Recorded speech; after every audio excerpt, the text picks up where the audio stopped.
ሰላም ሰራዊት የሆናችሁ አሁን የሰራችሁ ሳይሆን የነበራችሁ አባል ሁላችሁ የቀጠላችሁ ያቆማችሁ እጃችሁን አውጡ።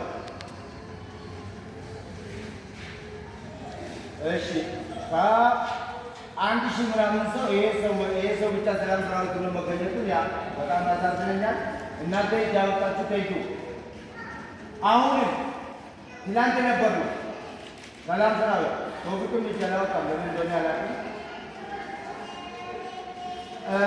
ትላንት ሰላም ሰራዊት የነበሩ ሰዎች ዛሬ ከዛሬዋ ቀን ጀምሮ ማለት ነው ሰላም ሰራዊት የምንሆነው ለራሳችን፣ ለቀጠናችን፣ ለቤታችን፣ ለልጆቻችን ነው። ስለሌላ ለማንም ማለት ነው። መንግስት ይሄዳል፣ መንግስት ይመጣል ባይዘው። ነገር ግን በሰላማዊ መንገድ ነው መሄድ ያለበት እንጂ በወንበዴና በሽፍታ አይደለም መሄድ ያለበት።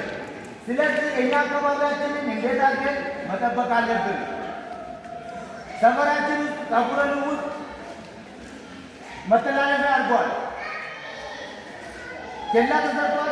ኬላችን ላይ ማን የገባል ማን የገባ አይደለም ብለን የለየን አይደለም።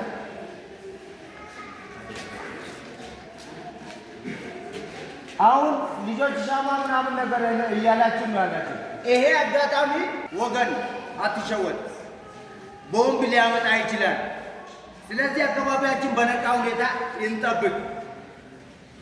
አባቶች ልጆቻችሁ በሀሳብ በምትሏችሁ የእኛ ማህበረሰብ ደግፉ። የሃይማኖት አባቶች አባገዳዎች አላችሁ፣ እዚህ ውስጥ ትላልቅ ሰዎች አላችሁ። ስለዚህ እናንተ ይሄን ህዝብ ለአካባቢው ሰላምና ለራሱ ሰላም ዘብ እንዲቆም ባላችሁበት ህዝቡን አነቃቁ። ሴት ወንድ ጾታ ሳይለይ ማለት ነው። ሌሎች ሰላም ሰራዊት ነበር። ከዛሬዋ ቀን ጀምሮ ወደ መደበኛ ስራችን እንመለስ የሚል አደራት ለማለት እፈልጋለሁ። እኔ ስልጣን አይደለም ስልጣን ኑሮኝ አይደለም፣ ስጋት ስላለኝ ነው።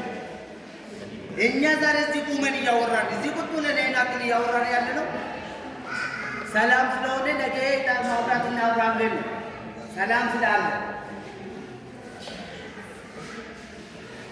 የሆነ ነገር ኮሽ ካለ ስለ ቆጣሪ መታስሩን ወንድ ስለ ምንም መታስሩን ለማምለጥ ነው የምታስቡ። ለማምለጥ ግን እኛ አልመለንም። ከዚህ እንቱቱ አንደርስም፣ ከዚህ ገንድን አንደርስም። ቃልቲ መድረሻ የለንም። ምታልቆ የመጀመሪያ አንተ ነህ። ስለዚህ ከማለቃችን በፊት የእኛን ልጨርሰን የሚመጣውን እንጠብቅ። ከፈለገ አስፈላጊ ሆኖ ከተገኘ እንጨርሰዋለን ማለት ነው። አዳዲስ ሰላም ሰራዊት ይፈለጋል። አሁን ከዚህ በፊት ያልተሳተፋችሁ ለስድስተኛ ዙር አሁን ስልጠና ሰሞኑ ይሰጣል። ስለዚህ ወዳችሁና ፈቅዳችሁ ስለ ቀይ ባህርን ያሰባችሁ ወገን ይሄን ጉዳይ አሁን ብዥታ የተፈጠረ ያለው ሌላ ምንም አይደለም።